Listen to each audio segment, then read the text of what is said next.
Dear students, आप देख रहे हैं सेट नंबर 2 फिजिक्स का। तो चलिए स्टार्ट करते हैं इसका सॉल्यूशन हिंदी और इंग्लिश मीडियम दोनों के लिए।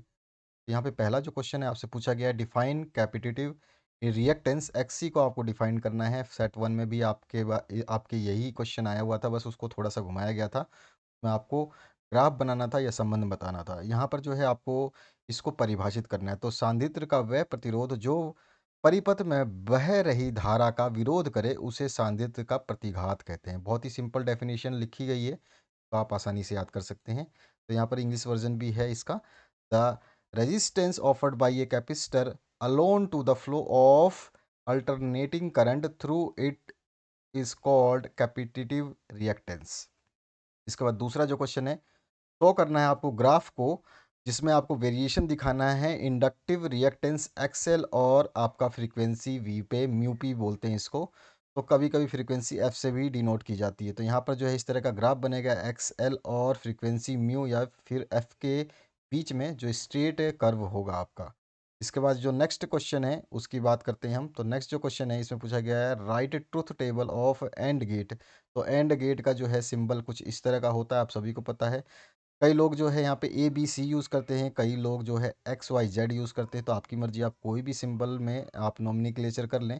और इनपुट सिग्नल जो है आपका इस तरह से बनता है और आउटपुट जो है आपका इस तरह से आता है। तो आपको पता होगा अच्छी तरह से। तो ये ट्रुथ टेबल जो है इस तरह से बनेगी आपकी। आपने बहुत अच्छे तरीके से याद किया होगा, मैंने कई आपके जो पेपर्स पहले सॉल्व कराए थे उनमें भी बताया है और सेट 1 में भी बताया है मैंने बहुत सारे आपके, जो एंड गेट और गेट कैसे बनते हैं। ध्यान रखना है सभी गेट्स को। Write relation between work function and threshold energy. Work function जो होता है आपका, इसको ई से या फाई नोट से डिनोट करते हैं, और जो कि हम इसको एच म्यू नोट या फिर एच एफ नोट के नाम से जानते हैं। तो यहाँ पर एफ नोट या म्यू नोट जो है थ्रेश होल्ड फ्रिक्वेंसी होती है, यानी कि आपकी दहली आवर्ती होती है। और जो है आपका यहाँ पर एच जो होता है ये आपका प्लांक का कांस्टेंट होता है। ये एच जो है प्लांक का कांस्टेंट है। और ई को या फाई नोट को जो है हम कार्यफलन के नाम से जानते हैं। तो आप इस तरह से लिख सकते हैं। यहाँ पे दोनों चीज़ें लिखी हैं, आपके जो भी समझ में आता है, जो आपको इजी लगता है, जो आपके आदत में है, उसको आप याद करें। उसके बाद में पांचवा जो क्वेश्चन है, how does the frequency of the ultraviolet light change when it does goes from air to glass. जब air to glass ultraviolet light जाती है तो इसकी आवृत्ति में कोई भी चेंज नहीं होता। तो हवा से कांच में जाने पर पराबैंगनी प्रकाश की किरण जो है उसकी आवृत्ति समान रहती है। इसके बाद जो नेक्स्ट क्वेश्चन है 6 number, right any one condition for the sustained interference, यानी स्थिर व्यतिकरण के लिए कोई शर्त बतानी। तो यहाँ पे दो शर्तें लिखी है मैंने, आपकी मर्जी आप एक लिखें दो लिखें, मैंने यहाँ पे दो बताई हैं और दोनों याद कर लें। अगर आपसे 2 नंबर का क्वेश्चन पूछ लिया जाए तो उसमें आपको बताना होगा। हालांकि ऐसा आपका पैटर्न नहीं है कि 2 नंबर का क्वेश्चन पूछे। चलिए फिर भी, दोनों तरंगों की आवर्तियाँ एवं आयाम जो है, यानी कि एम्पलीट्यूड सेम होना चाहिए और दोनों तरंगों को एक ही दिशा में गमन करना चाहिए। तो दोनों ही खासियत है, आप दोनों में से कोई भी एक कंडीशन याद कर सकते हैं या दोनों ही याद कर सकते हैं, आसान है। इसके बाद सातवां जो क्वेश्चन है, maximum kinetic energy of A photo electron दिया गया है 5 electron volt. What is the value of stopping potential. तो निरोधी विभव का मान आपको निकालना है। तो हमारे को इक्वेशन पता है, ई के बराबर ई पी नॉट होता है। और जो है ई के की वैल्यू, यानी कि आपको दे रखी है एनर्जी ऑफ फोटोन, तो वो दे रखी है 5 इलेक्ट्रॉन वोल्ट। तो यहाँ पर जो है ई से ई कैंसिल आउट हो जाएगा आपका, और ई से जब ई कैंसिल आउट हो जाएगा तो आपके पास में वी नोट की वैल्यू आ जाएगी, जो कि आपके पूछा गया निरोधी विभव वी नोट होता है। तो ये आ जाएगा आपके पास 5 वोल्ट। आगे बढ़ते हैं नेक्स्ट क्वेश्चन की तरफ। तो नेक्स्ट क्वेश्चन जो पूछा गया सेक्शन बी में, यहाँ पर जो है, the electric field of a plane electromagnetic wave in vacuum is given by. इसकी इक्वेशन यहाँ पे दे रखी है। इस इक्वेशन के हिसाब से कुछ क्वेश्चंस पूछे गए, इन क्वेश्चंस के आंसर्स देने हैं। तो सबसे पहले, determine the amplitude of wave, तरंग का आयाम ज्ञात कीजिए। तो आप देखोगे तरंग का आयाम जो, इस फॉर्मूले को अगर आपने ध्यान से पढ़ा होगा, तो आयाम जो है ब्रैकेट के बाहर होती है और यहाँ पर जो है ये दे रखा है आयाम 0.5। तो इस इक्वेशन के हिसाब से देना है। तो एम्पलीट्यूड जो है यहाँ पे अपने बाहर आता है और वो हमारा है 0.5। तो पहले का आंसर इसमें मिल गया। उसके बाद दूसरा जो क्वेश्चन है, what is the direction of propagation of electromagnetic wave. Electromagnetic wave की प्रोपोगेशन की बात कर रहा है। तो यहाँ पर जो इस इक्वेशन में देखोगे, -x/c, आपके पास क्वेश्चन पेपर होगा देख लेना, ये काफ़ी छोटा लिखा गया है। तो इसमें -x/c है, तो ये माइनस में है, यानी कि माइनस में है। तो ये आपका किस तरफ जाएगा, पॉजिटिव जाएगा। आपने इस इक्वेशन को अगर ढंग से सॉल्व किया है, आपके टीचर ने बताया होगा, तो आपको अच्छी तरह से पता होगा।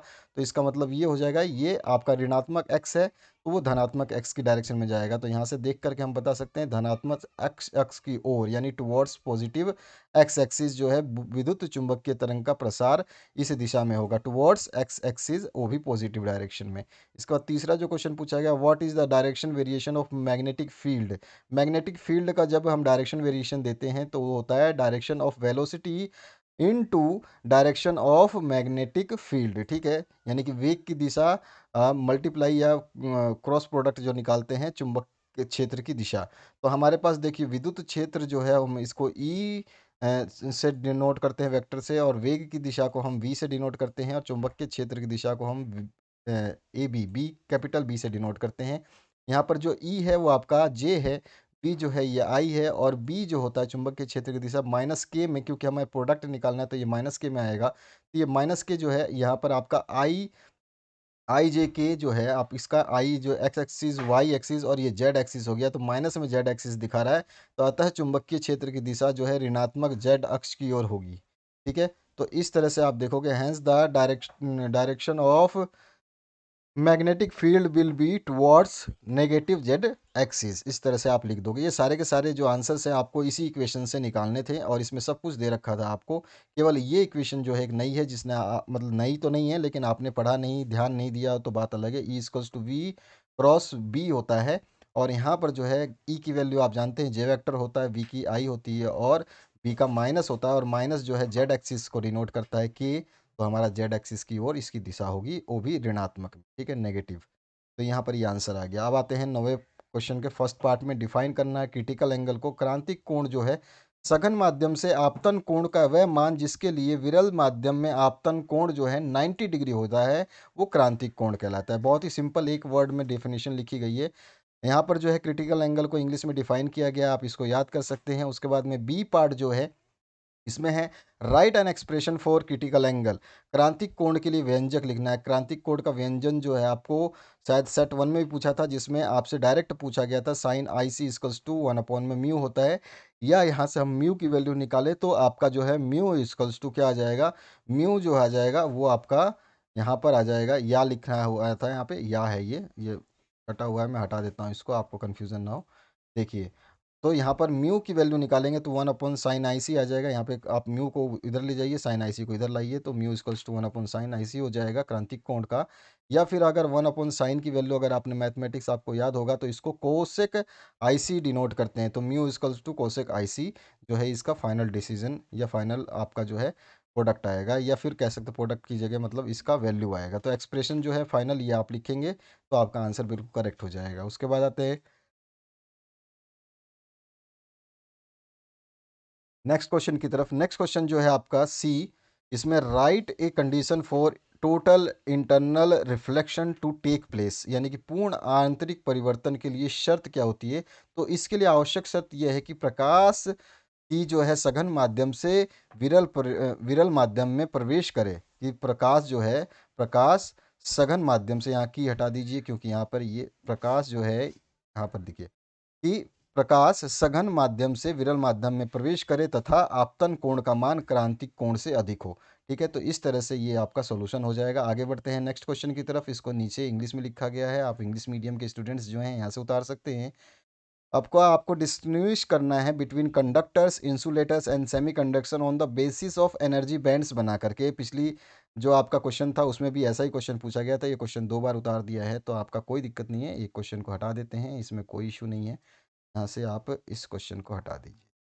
तो यहाँ पर जो है आपका 10वां क्वेश्चन का हम देख लेते हैं। एनर्जी बैंड जो होता है, आपको बता दूं कंडक्टर में जो गैप बहुत कम होता है, ना के बराबर होता है। देख रहे हैं ये जो कंडक्टिव बैंड है ऊपर वाला, ये आपका जो इस तरह का बैंड दिया गया, ये देखिए इसका दूसरे नीचे वाला छोर जो है ये इसमें घुसा हुआ है, यानी कि इसके अंदर जो है बहुत ही कम गैप होता है। ठीक है, लेस देन 1 होता है, और कभी कभी ज़ीरो भी हो सकता है, कोई इश्यू नहीं है। और इसका जो है आपका इसमें थोड़ा सा गैप जो है आपको दिखाना पड़ता है। कंडक्शन बैंड ऊपर वाला जो ब्लू कलर का है, और वैलेंस बैंड जो है ये नीचे वाला आपका है। इनके बीच में ये गैप जो है ये थोड़ा सा सेमीकंडक्टर्स में होता है।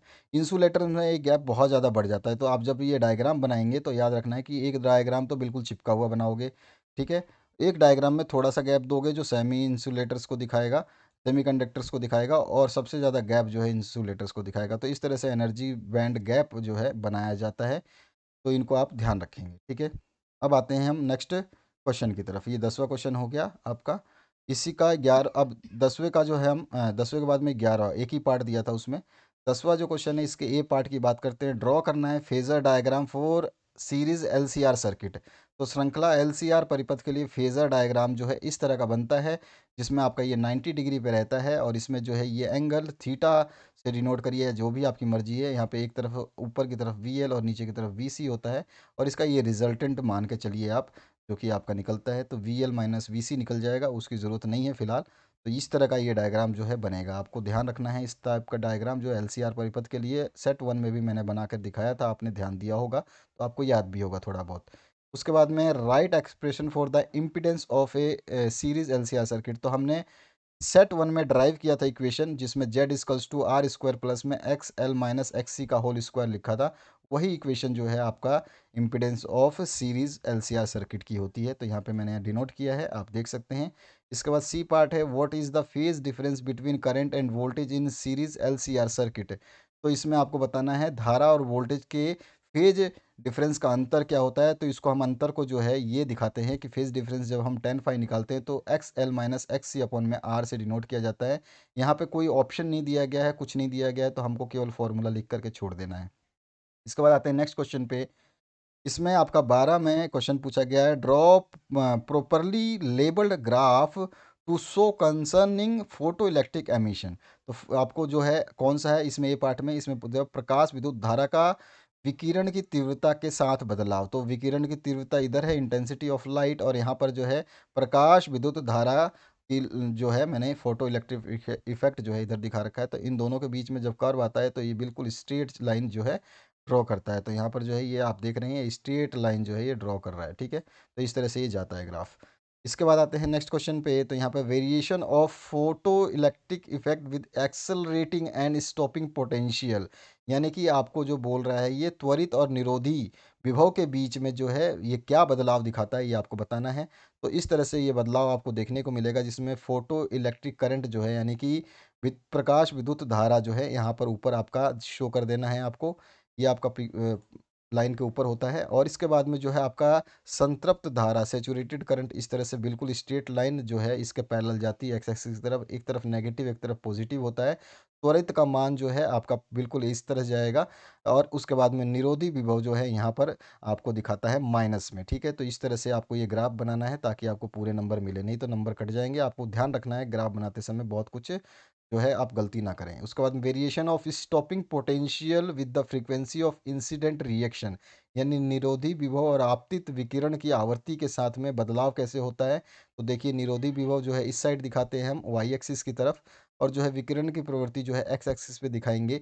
जब आपका वी नोट और वी डैश नोट, जो मेटल ए बी की हम बात कर रहे हैं, कोई भी मेटल है आपका, कोई भी धातु है, तो इस तरह से आपका जाएगा, जो कि वी नोट अपॉन ई और वी डैश नोट अपॉन ई, जबकि देखिए यहाँ पे उल्टा होता है। इसमें जिसमें डैश वाला है उसमें डैश नहीं आता है, और जिसमें डैश नहीं लिखा है उसमें डैश आता है। ये चीज़ आपको थोड़ा सा ध्यान रखना है। तो इस तरह का आपका जो है ये ग्राफ बनेगा। कभी कभी ये ग्राफ सिंगल भी बनाया जाता है, लेकिन आप दोनों बना देंगे तो बहुत ही बेहतरीन रहेगा। आगे बढ़ते हैं नेक्स्ट क्वेश्चन की तरफ। व्हाट इज रेक्टिफायर, दिष्टकारी क्या है। तो एक दिष्टकारी एक इलेक्ट्रॉनिक उपकरण है जो एक या एक से अधिक पीएन जंक्शन डायोड का उपयोग करके एक प्रत्यावर्ती धारा को डिस्क धारा में परिवर्तित करता है। बस ठीक है। A rectifier is an electronic device that converts N alternating current into A direct current by using one और मोर पीएन जंक्शन डायोड। ठीक है, सिंपल सा डेफिनेशन लिखना है हमें। इसके बाद में ऑप्शन बी पार्ट में पूछा गया है, an AC input signal of frequency 60 hertz दे रखा है, रेक्टिफाइड कर रहे हैं उसको हाफ वेव से और फुल वेव से। तो output frequency in each case, यानी कि इसके लिए हाफ वेव के लिए और फुल वेव के लिए क्या होगी। देखिए आपका अगर इनपुट फॉर्म जो है हमें क्या है 60 हर्ट्ज है, जो कि ये दिया गया है। ठीक है, ये पूरा का पूरा इनपुट फ्रीक्वेंसी दिया गया। अब इस फ्रीक्वेंसी से अगर हम निकालते हैं, ग्राफ भी कभी कभी ड्रॉ करने के लिए बोल देता है, इसलिए मैंने ग्राफ बनाया, बाकी तो आपको लिखना कुछ भी नहीं है, मैं बताता हूँ क्या लिखना है। तो इस तरह इनपुट फॉर्म दिया गया है आपको 60 हर्ट्ज का। और ये इनपुट फॉर्म से जब आप हाफ वेव कन्वर्ट कर रहे हैं तो हाफ वेव में जो है ये आपका सेम टू सेम रहेगा, यानी कि जो है आपका इस तरह से आएगा, फिर वापस इस तरह से आएगा, नीचे हाफ वेव में नीचे वाली जो है आपके ये गायब हो जाएंगे। ठीक है, याद रखना है आपको, नीचे वाले गायब हो जाएंगे हाफ वेव में, क्योंकि हाफ वेव की बात हो रही है। तो इस तरह से रहेगा, और फ्रीक्वेंसी जो है आपकी वो F I equals to F naught, यानी कि एफ आई जो आपकी हाफ वेव बराबर 60 हर्ट्ज ही रहेगा। ठीक है, इसका फॉर्मूला जो है F I equals to F naught जो है अर्ध तरंग जो है वो रहेगा। लेकिन जब इसको फुल वेव कर देंगे, पूर्ण तरंग कर देंगे, तो F I equals to two F naught हो जाता है, यानी कि 60 जो एफ नोट था वो 120, इसका डबल हो जाएगा। 60 जो था हमें एफ नोट दिया हुआ था वो डबल हो जाएगा। ठीक है, तो इसका मतलब ये है, सॉरी एफ आई की वैल्यू क्या हो जाएगी, डबल हो जाएगी एफ नोट की। तो हमारे पास यहाँ पर इस तरह का जो है तरंग देखने को मिलेगा, लेकिन नीचे नहीं देखने को मिलेगा। तो इस तरह से आउटपुट फ्रीक्वेंसी मैंने शो करी है, ताकि आपसे अगर ग्राफ की बहुत सारी बातें हो रही थी इस सेट में, इसलिए मैंने ग्राफ ड्रॉ कर दिया। अदरवाइज मैं डायरेक्ट लिख सकता था F I equals to F naught equals to 60 hertz, और F I equals to two F naught equals to 60 into two 120 hertz. ठीक है, बस इतना ही लिखना है इस क्वेश्चन में, और कुछ नहीं है, ध्यान रखना है। इसके बाद में 14 नंबर जो क्वेश्चन है, two slits are made 1 millimetre apart. तो दो स्लिट्स बनाई गई हैं, दो छिद्र बनाई गई हैं 1 mm की दूरी पर। The screen is placed 1 metre away, और जो स्क्रीन है वो 1 मीटर दूरी पर है। What is the fringe separation width when blue green light of wavelength 500, light की वेवलेंथ 500 नैनोमीटर है। तो आपको इसकी बतानी है कि विड्थ क्या होगी। तो विड्थ का फॉर्मूला हमें अच्छी तरह से पता होता है कि बीटा इसका two lambda D upon small D होता है। तो चलिए उसको यूज़ करेंगे। पहले हमें दिया क्या गया है, यानी कि गिवन क्या है वो लिख लेते हैं। सबसे पहले हमें वेवलेंथ ऑफ लाइट गिवन है, वेवलेंथ यानी कि प्रकाश का तरंग दैर्ध्य लैम्डा हमें गिवन है 500 नैनोमीटर, जिसको हम मीटर में कन्वर्ट कर लेंगे, क्योंकि यहाँ पे सारी वैल्यूज़ को हम मीटर में लेके ही जाएंगे ताकि हमारा जो है आंसर सही आ पाए। तो हम मीटर में इसको कन्वर्ट कर लेंगे, नैनोमीटर से मीटर में कन्वर्ट कर लेंगे, 10⁻⁻9 से मल्टीप्लाई कर देंगे इसको, तो मीटर में कन्वर्ट हो जाएगा। इसके बाद दूसरी चीज़ क्या दी गई है, दूसरी चीज़ हमें दी गई है distance of slit from screen, यानी स्क्रीन से स्लिट यानी छेद की दूरी, स्क्रीन से छिद्र की दूरी जो है वो दे रखी है कैपिटल डी, और वो दे रखी है हमें 1 मीटर। तो ये तो मीटर में है, तो हम इसको चेंज नहीं करेंगे। उसके बाद में डिस्टेंस बिटवीन स्लिट्स, यानी कि छिद्रों के बीच के दूरी दे रखी है, दो छिद्र थे, दोनों के बीच की जो दूरी है वो स्मॉल डी से हम डिनोट कर रहे हैं उसको, और वो दे रखी है 1 मिलीमीटर, यानी कि इसको हम जब मीटर में कन्वर्ट करेंगे तो वो 10⁻³ से इसको मल्टीप्लाई कर देंगे, यानी कि 10⁻³ ही मीटर होगा इसका। ठीक है, तो सारे मीटर में आ गई। अब हमारे को पता है वी नोट दैट फ्रिंज चौड़ाई यानी फ्रिंज विड्थ बीटा बराबर लैम्डा डी अपॉन डी होता है। लैम्डा की वैल्यू हमारे पास है, ये रही। डी की वैल्यू है हमारे पास, और छोटे डी की वैल्यू, तीनों वैल्यू को यहाँ पे रखते हैं, इसको सॉल्व करते हैं। तो ये -3 जो है ऊपर ले जाएंगे तो ये +3 हो जाएगा, यानी कि -6 बचेगा यहाँ पे। 500 माइनस 10⁻⁻6, और इसको फिर हम जो मल्टीप्लाई करेंगे इसको इधर, तो मल्टीप्लाई करेंगे तो ये आ जाएगा 0.5 इंटू 10⁻³ मीटर, और बीटा का मान आ जाएगा 0.5 mm। अगर हम यहाँ पे भी छोड़ देते हैं तो भी हमारा आंसर सही है, हम यहाँ पे छोड़ देते हैं तो भी हमारा आंसर सही है, और हम यहाँ पे लाते हैं तो भी हमारा आंसर सही है। यहाँ तक हमें सही आना है, उसके बाद आप आगे एक स्टेप लिख करके आंसर लिख सकते हो। ठीक है, तो ये हो गया आपका सॉल्यूशन। ये भी मीटर में है, ये भी मीटर में है, ये mm में है लास्ट वाला, ये भी मीटर में है। यहाँ पे मैं यूनिट लिखना भूल गया, लेकिन आपको यूनिट जरूर लिखना है, नहीं तो मार्क्स कटेंगे आधे नंबर। यहाँ पे आप m लिख देना, मीटर लिख देना। ठीक है, आगे बढ़ते हैं। सेक्शन सी में 15 नंबर question, explain the principle working and construction of step up transformer का। ट्रांसफार्मर का सिद्धांत क्या है कि यह अन्योन्य प्रेरण के सिद्धांत पे कार्य करता है, जिसके अनुसार जब एक कुंडली में धारा प्रवाहित प्रवाहित धारा के मान में परिवर्तन किया जाता है तो इसके पास रखी एक अन्य कुंडली में प्रेरण के कारण विद्युत वाहक बल उत्पन्न हो जाता है, जिससे दूसरी कुंडली में भी धारा बहने लग जाती है। ठीक है, ये तो इसका, अगर ये सिद्धांत की बात करें तो केवल एक लाइन में देना है कि यह अन्योन्य प्रेरण के सिद्धांत पे कार्य करता है। बस इतना तो समझ में आ गया। आगे हमने थोड़ा सा इसको समझाया है। स्टेप अप ट्रांसफार्मर की संरचना की बात करते हैं, तो इसमें दो संरचनाएं होती है, एक चुंबकीय कोर होता है और एक होता है आपका वाइंडिंग। तो यह ट्रांसफार्मर का एक महत्वपूर्ण भाग होता है। यह वाइंडिंग में उत्पन्न हुए चुंबकीय फ्लक्स के लिए रास्ता उपलब्ध कराता है। ट्रांसफार्मर के कोर निर्माण के लिए उच्च किस्म के सिलिकॉन तथा स्टील से बने हुए मिश्र धातु का प्रयोग किया जाता है, और ट्रांसफार्मर के कोर निर्माण में सिलिकॉन तथा स्टील का चयन कोर में होने वाले चुंबकीय लॉस को, यानी कि चुंबकीय जो ह्रास है उसको कम करने के लिए किया जाता है। इस तरह का ये डायग्राम है आपका, सिंपल डायग्राम भी है, इस तरह का डायग्राम आप बना सकते हैं। और यहाँ पर जो है आप इस डायग्राम को बनाने के बाद में आगे जो है इसमें हमने बताया चुंबकीय कोर, और आप बता देंगे वाइंडिंग के बारे में। वाइंडिंग किसी भी ट्रांसफार्मर का अति महत्वपूर्ण भाग होता है। ट्रांसफार्मर में विद्युत धारा का चालन वाइंडिंग से ही होता है, संचालन। और स्टेप अप ट्रांसफार्मर के प्राइमरी वाइंडिंग में, यानी कि जो प्रथम वाइंडिंग है, प्राथमिक वाइंडिंग है, में एल्युमिनियम या कॉपर के मोटे तारों का प्रयोग किया जाता है। स्टेप अप ट्रांसफार्मर के प्राथमिक वाइंडिंग या प्राइमरी वाइंडिंग में टर्न की संख्या सेकेंडरी वाइंडिंग की तुलना में बहुत ही कम होते हैं। यहाँ पे डायग्राम में देख पाओगे आप, प्राइमरी में कितने दूर दूर है, यानी कि 1 2 3 4 5 6 7 8 10 टर्न होंगे। लेकिन यहाँ पर जो टर्न है वो 30 40 50 टर्न है, बहुत ज़्यादा टर्न होते हैं। ठीक है, कंपेयर टू प्राइमरी सेकेंडरी में बहुत ज़्यादा टर्न होते हैं, यही चीज़ इसमें बताई है। अब इसके बाद में स्टेप अप ट्रांसफार्मर का कार्य बता देना है। तो स्टेप अप ट्रांसफर का कार्य छोटे से सिद्धांत उससे बता देंगे। तो यहाँ पर जो है आपका मैंने यहाँ पे आपका जो है इसको भी लिखा है, ये आपका वो है फॉर्मूला जो है ऊपर ही लिख देना था, मैं नीचे लिया है इसको, कोई बात नहीं। फॉर्मूला आप ये N1/N2 इक्वल्स टू V1/V2 यहाँ लिख लेना इस जगह पे। चलिए अब देखिए, सेकेंडरी स्टेप अप ट्रांसफार्मर के प्राइमरी वाइंडिंग में प्रत्यावर्ती वोल्टेज आरोपित करने से प्राइमरी वाइंडिंग में प्रत्यावर्ती विद्युत धारा का प्रवाह होने लगता है। इस प्रत्यावर्ती विद्युत धारा के कारण एक प्रत्यावर्ती प्रवृत्ति की जो है चुंबकीय फ्लक्स को उत्पन्न कर देता है। जब ये चुंबकीय फ्लक्स सेकेंडरी वाइंडिंग से लिंक करता है, तब उसमें एक प्रत्यावर्ती प्रवृत्ति का वोल्टेज उत्पन्न होता है। और स्टेप अप ट्रांसफार्मर के सेकेंडरी वाइंडिंग में उत्पन्न वोल्टेज सेकेंडरी वाइंडिंग के टर्न की संख्या पर निर्भर करता है। सेकेंडरी वाइंडिंग में उत्पन्न वोल्टेज को एक समीकरण द्वारा ज्ञात किया जाता है, और इस समीकरण को हम ट्रांसफार्मर का ईएमएफ इक्वेशन कहते हैं, जो कि मैंने आपको यहाँ पे दे रखा है, वो थोड़ा सा नीचे लिख दिया है। तो ये आपका ईएमएफ इक्वेशन है।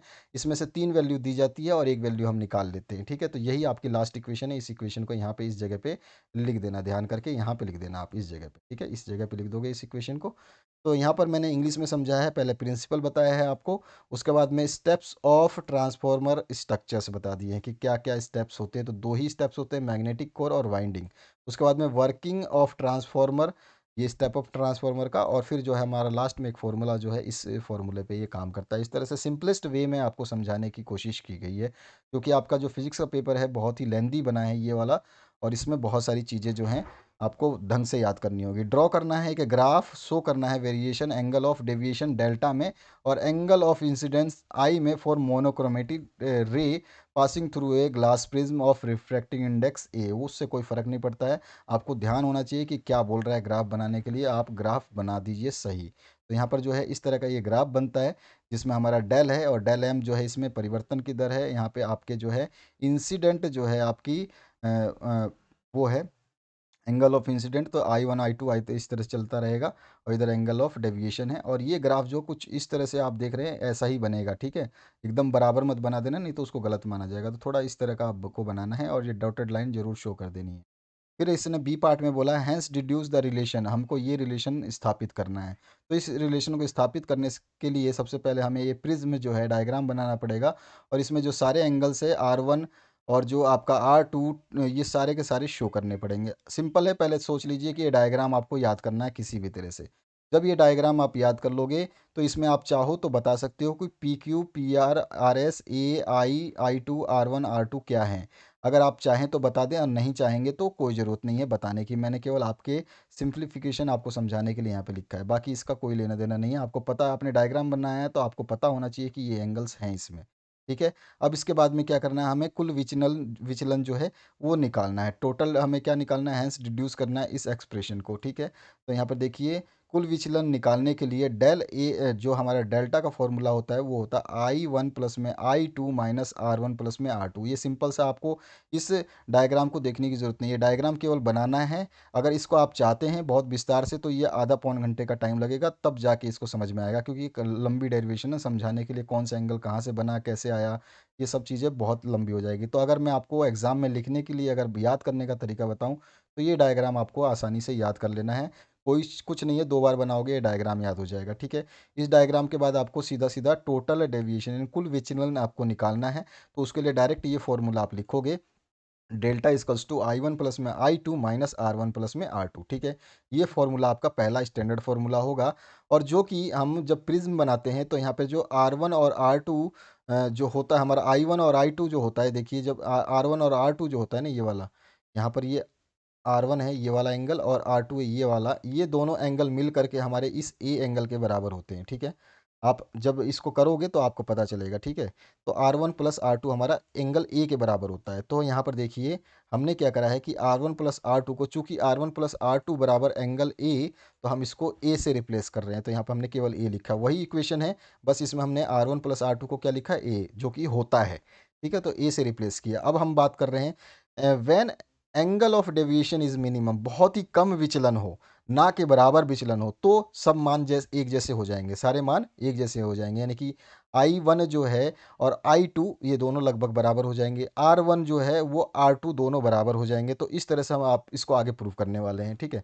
तो मिनिमम डेविएशन ऑफ पोजीशन, तो जब विचलन कोण न्यूनतम हो तो प्रिज्म का न्यूनतम विचलन स्थिति में होगा, इस स्थिति में होगा कि डेल जो है ये डेल, ये मिनिमम हो जाएगा, डेल एम से रिप्लेस कर देंगे, तो हम इसकी जगह डेल एम लिखने वाले हैं बाद में, ठीक है।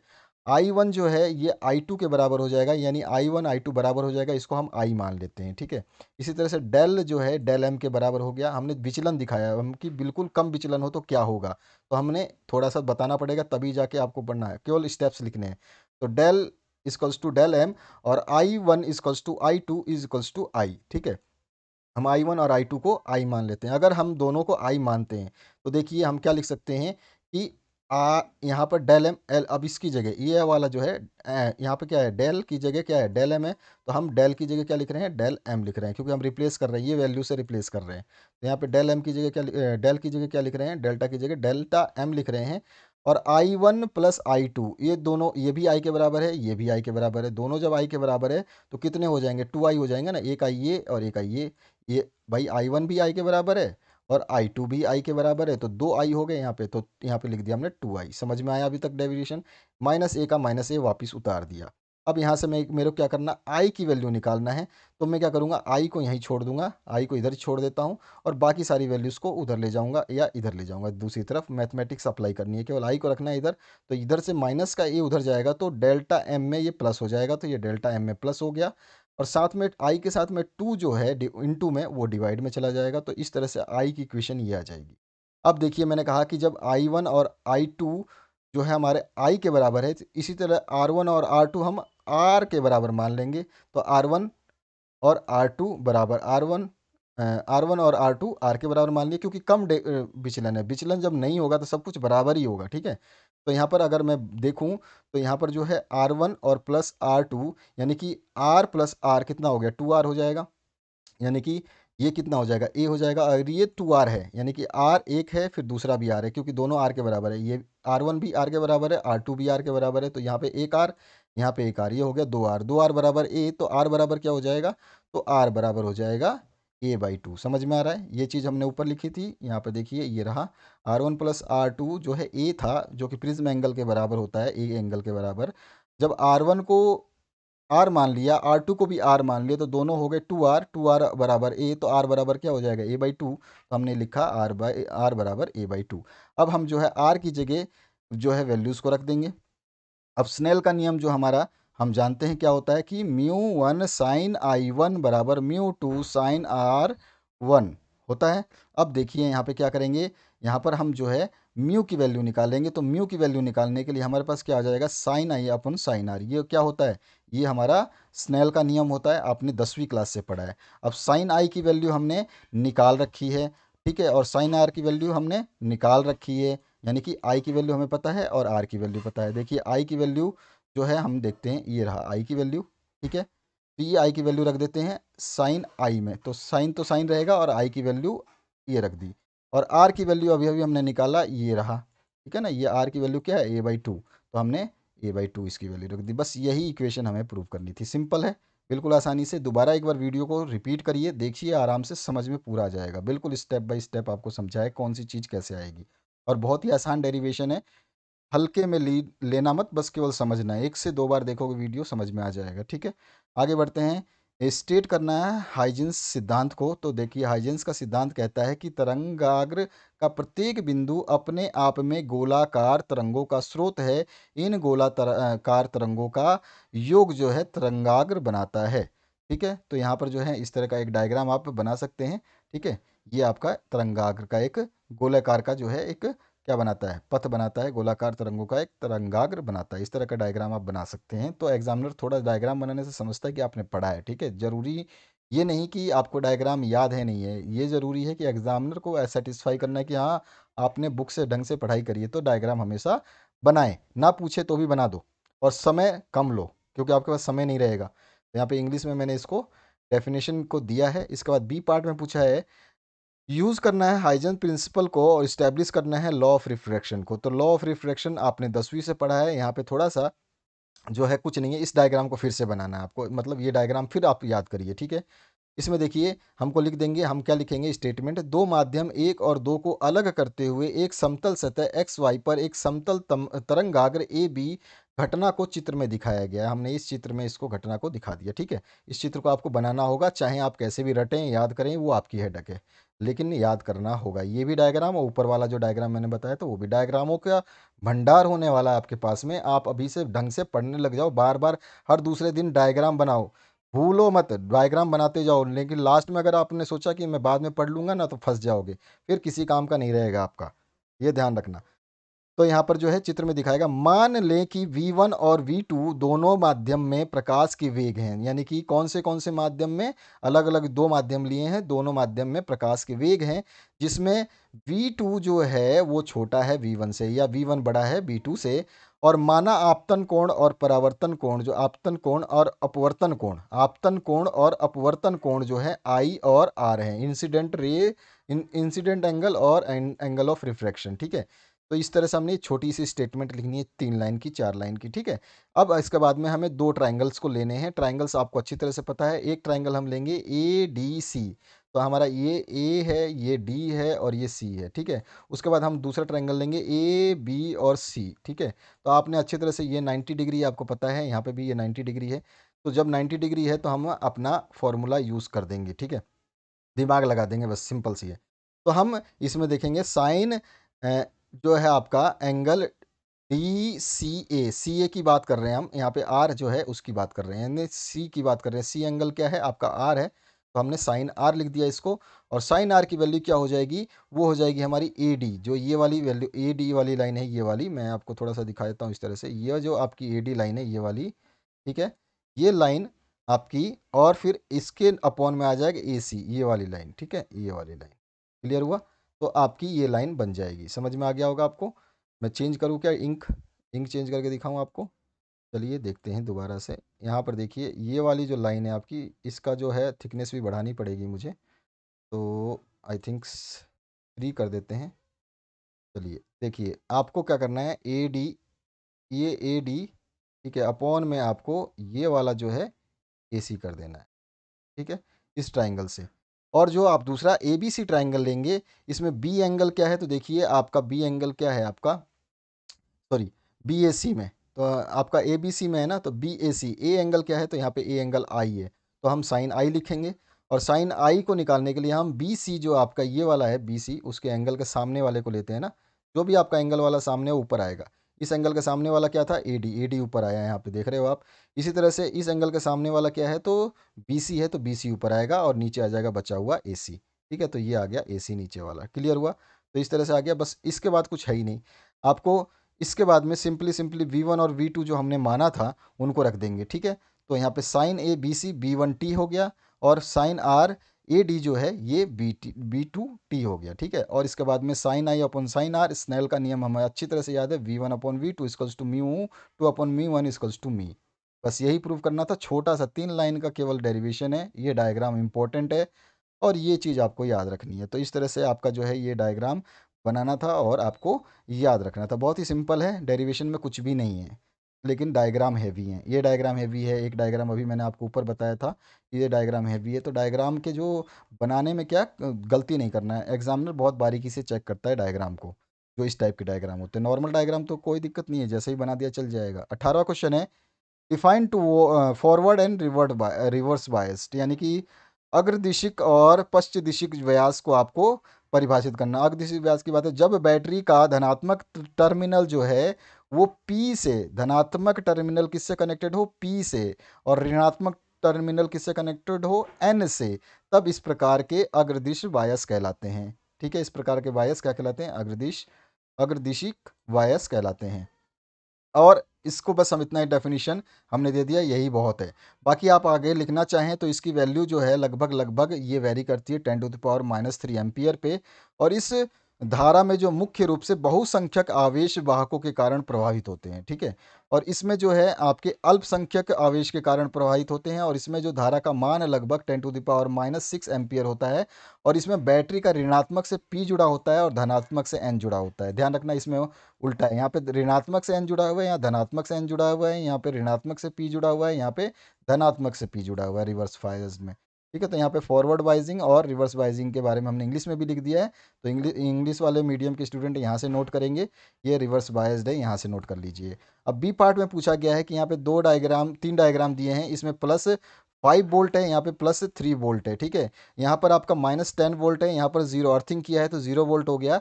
यहाँ पर -10 वोल्ट है और यहाँ पर आपका -5 वोल्ट है। तो यहाँ पर जो है आपका, जो आपको पता होगा कि जो ये तीर वाला निशान है इसमें ये नेगेटिव पार्ट होता है, जहाँ पे ये चोंच बनती है ये नेगेटिव होता है। यहाँ पर ये नेगेटिव चोंच यहाँ नेगेटिव है। जहाँ पे भी ये लाइन ड्रॉ होती है नेगेटिव, सभी को पता है कि ये लाइन जो है ये ड्रॉ करती है नेगेटिव। और इसके पीछे वाली जो पार्ट है ये वाला, ये होता है आपका पॉजिटिव। ये पार्ट पॉजिटिव है, यहाँ पर ये पॉजिटिव पार्ट है और इधर आपका ये वाला पार्ट पॉजिटिव है। तो इसमें आपको देखना है कि कौन सा किससे कनेक्टेड है और आपको बता देना है। आपको डेफिनेशन से समझना है कि ये क्या बोल रहा है। मैंने क्या बताया कि कौन सा पी टर्मिनल का ऋणात्मक अगर कनेक्टेड है तो वो आपका रिवर्स बायस्ड हो जाएगा, ठीक है, फॉरवर्ड बायस हो जाएगा, रिवर्स बायस हो जाएगा सॉरी। और जब आपका धनात्मक से पी कनेक्टेड है तो वो आपका फॉरवर्ड बायस हो जाएगा, ध्यान रखना है। तो ये चीज़ आपको देख करके जब इसको आप देखोगे इस डायग्राम को, तो आपको पता चलेगा कि इसका जो है आपका, यहाँ पे मैंने लिखा भी है, रिवर्स बायस में जो पी में है लोअर पोटेंशियल होता है, एन में हायर पोटेंशियल होता है। फॉरवर्ड बायस में पी में हायर पोटेंशियल और एन में लोअर पोटेंशियल। ये केवल आपको याद करने के लिए लिखा है, इसको लिखने की आवश्यकता नहीं है, केवल आपको बताने के लिए लिखा है कि ये ऐसा होता है। तो यहाँ पर जब आप ए पार्ट में देखोगे तो आपको पी जो है वो किससे कनेक्टेड मिलेगा, लोअर पोटेंशियल से, ठीक है।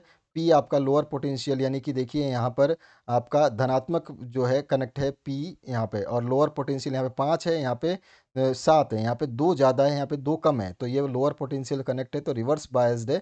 और बाकी जो है आपके पी जो है वो किससे कनेक्ट है, हाईएस्ट पोटेंशियल से, जो कि फॉरवर्ड बायस में है, बी भी और सी भी। इस डायग्राम को अच्छे तरीके से एक बार समझोगे और इस डेफिनेशन को अगर ध्यान से देखते हो समझते हो तो इस चित्र को समझना आसान हो जाएगा और एग्ज़ाम में आता है तो आप गलती ना कर पाओगे, अगर अभी से प्रैक्टिस करते हो और समझते हो तो। नहीं तो फिर आपको दिक्कत होनी है, क्योंकि ये बहुत कन्फ्यूज़ करते हैं। तो इसको आप ज़रूर एक बार ट्राई करोगे, मैंने यहाँ पे जो लिखा है इसको ध्यान रखोगे, या फिर आप डेफिनेशन को ध्यान रखोगे, ठीक है। ये सारी डेफिनेशंस को ध्यान रखोगे, इंग्लिश मीडियम की ये डेफिनेशंस को ध्यान रखेंगे।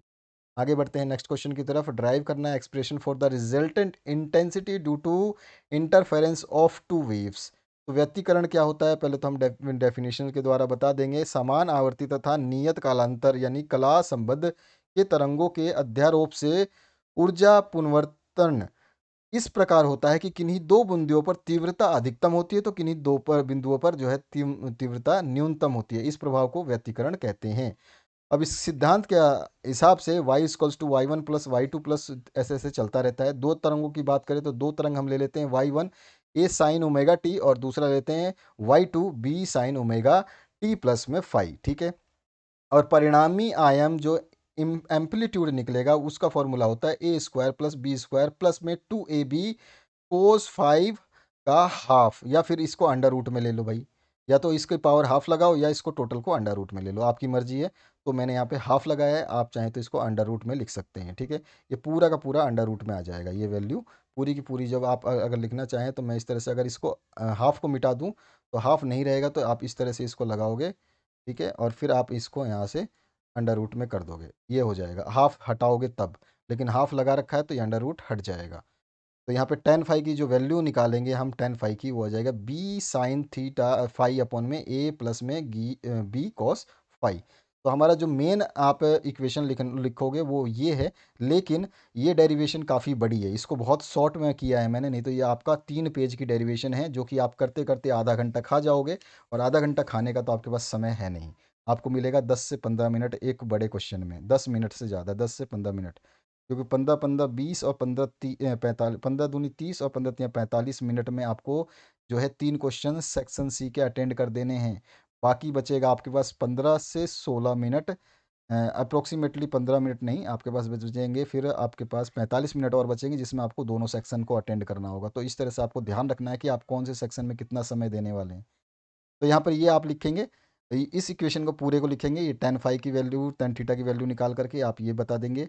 और जो है आप ये लिखना चाहें तो ठीक है, नहीं लिखना चाहें कोई बात नहीं। तीव्रता जो हम निकालेंगे, तो तीव्रता intensity I equals to I1 plus में I2 प्लस में 2√I1 I2 cos फाई होता है। ये डायरेक्ट फॉर्मूला लिख सकते हो आप, ठीक है, क्योंकि आपके पास समय नहीं रहेगा, बहुत लंबी डेरिवेशन है, पहले एम्पलीट्यूड निकालना, इसमें थ्योरी लिखना, फिर आपको थ्योरी लिखने के बाद में पूरी डेरिवेशन करना, बहुत लंबी है, आप बुक में भी देखोगे तो आपका दिमाग हिल जाएगा। तो इसलिए मैंने बहुत शॉर्ट करवाया है, और इस शॉर्ट को इसी तरह से लिखोगे, नंबर नहीं कटेंगे, लेकिन लिखना पूरा पड़ेगा, ठीक है। तो इस तरह से लिखोगे, और फिर आप इंटेंसिटी निकाल करके, अगर इंटेंसिटी अगर ए बराबर बी और ए नोट हो, तो आप intensity I equals to I2 equals to I naught कर दोगे, ठीक है। I1 equals to I2 equals to I naught, ठीक है। यहाँ पे एम्पलीट्यूड जो हो जाएगा वो 2A0 कोस 5/2 हो जाएगा, और आई इक्वल्स टू हो जाता है आपका, जो कि 4I0 कोट स्क्वायर 5/2। तो इस तरह से आप लिख सकते हैं, ठीक है। बाकी आप यहाँ तक तो किसी भी हालत में आपको इस आई वाली वैल्यू को, इस वाली वैल्यू को और एम्पलीट्यूड वाली वैल्यू को लिखना ही लिखना है। इसके ऊपर के ये 2-3 स्टेप जरूर लिखना है, ये डेफिनेशन लिख देनी है, तो आपको जो है नंबर नहीं कटे जाएंगे, नहीं तो आपके नंबर कटेंगे। ये I equals to directly proportional to A square, इसको लिखने के बाद में आप तीव्रता जो है बता दोगे, ठीक है। यहाँ पर इस तरह से आपका इक्वेशन हो गया। इसको इंग्लिश में मैंने यहाँ पे समझाया है, वही चीज़, ज़्यादा इंग्लिश वालों को भी अलग नहीं बताया मैंने, इंग्लिश वालों को भी यही चीज़ बताई है, सेम टू सेम। तो इसको ध्यान रखना है, आपको इतनी ही बड़ी इक्वेशन करनी है। अगर आप बड़ी इक्वेशन करने लग गए, तो मैं मजाक नहीं कर रहा हूँ, और सीरियस आप हो जाओ कि वो डेरिवेशन नहीं होने वाली है आपसे, और इतना समय नहीं मिलेगा, ठीक है। तो वो सबसे बड़ा लफड़ा ना पालें आप। 5 नंबर की चिंता ना करें, आप इस डेरिवेशन को कर दें, आपको नंबर मिल जाएंगे, ठीक है। आपको यही काम करना है जैसा मैंने बताया। तो ये सारी के सारे जो सॉल्यूशंस हैं, मैंने आपको समझाया कैसे करना है, क्या करना है। तो आशा करता हूँ इस वीडियो से आपको मज़ा आ रहा होगा, जितने भी सॉल्यूशंस शॉर्टेस्ट शॉर्ट मतलब लैंग्वेज में मैंने बताए हैं। इसके बी पार्ट में है, कंस्ट्रक्टिव इंटरफेरेंस के कंडीशंस बताने हैं, और क्या होता है ये भी बताना है। रचनात्मक व्यक्तिकरण क्या होता है, और इसकी होने की शर्त क्या है। तो देखिए, रचनात्मक व्यक्तिकरण जो है, जब परिणामी तीव्रता दो अलग अलग तरंग दैर्ध्यों की तीव्रताओं के योग से अधिक हो, यानी कि आई जो है, ये टोटल योग है, ये दो अलग अलग तरंग दैर्ध्य I1 और I2, इन दोनों के योग से क्या हो, आई का वैल्यू ज़्यादा हो, तब जो आपको मिलेगा व्यतिकरण, वो रचनात्मक व्यतिकरण कहलाएगा, ठीक है। तो ये कंडीशन आपको जरूर इस डेफिनेशन में लिखनी है कि आई बड़ा होगा I1 प्लस I2 से। यहाँ बोला जब परिणामी तीव्रता दो अलग अलग तरंगों की तीव्रताओं के योग से अधिक हो, योग इन दोनों के योग से ये जो आपकी परिणामी तीव्रता ये अलग, यानी कि ज़्यादा होनी चाहिए। रचनात्मक व्यतिकरण के लिए शर्त यह है कि दो तरंगों के बीच में कालांतर जो है, या तो पाई हो या 180 का समगुणांक होना चाहिए, ठीक है। ये इसकी कंडीशन है, तो इस कंडीशन को आप इसी तरह से याद करोगे, ठीक है। या पाई/2 भी आप लैम्डा/2 भी लिख सकते हो, ठीक है। तो इस तरह से ये आंसर हो जाएगा। कंस्ट्रक्टिव जो इंटरफेरेंस है, उसकी डेफिनेशन वही है जो मैंने ऊपर समझाई, और उसकी कंडीशन वही है जो मैंने आपको ऊपर बताई। इसकी जो मल्टीपल इवन जो है डिफरेंस, वो इंटरफेरेंस के कंस्ट्रक्टिव फेज जो है, वो आपका पाई और A180 के बीच में ही जो है वेरी करना चाहिए, उसके अंदर उसके बीच में ही रहना चाहिए, ठीक है। इसके अलावा और कुछ नहीं लिखना है। तो ये आपका सॉल्यूशन हुआ फिजिक्स का सेट 2 का। और इसी तरह से आपने जितने जिस हिसाब से आप लोगों ने कमेंट किए हैं, उस हिसाब से आपके सॉल्यूशन बन रहे हैं। जितने ज़्यादा जिस सब्जेक्ट के कमेंट आ रहे हैं, उस सब्जेक्ट के सॉल्यूशन को पहले अपलोड किया जा रहा है। तो आप लोग जितना मैक्सिमम कमेंट करेंगे, जितना जल्दी शेयर करेंगे, उतनी जल्दी जल्दी आपके सेट्स को कंप्लीट करा दिया जाएगा। आपके पास समय कम है, समय को ध्यान रखते हुए ज़्यादा से ज़्यादा कमेंट करें, दोस्तों के साथ में शेयर करें, और बने रहे इस चैनल के साथ में। मोस्ट अप टू डेट जो आपके क्वेश्चंस है वो भी आने वाली है। जब ये सेट कंप्लीट होंगे, तो आपको मोस्ट इंपॉर्टेंट क्वेश्चंस की सीरीज़ दे दी जाएगी, ताकि आप लोग उनको याद कर पाओ और अपने आप को इम्प्रूव कर पाओ। Thank you very much, have a good day.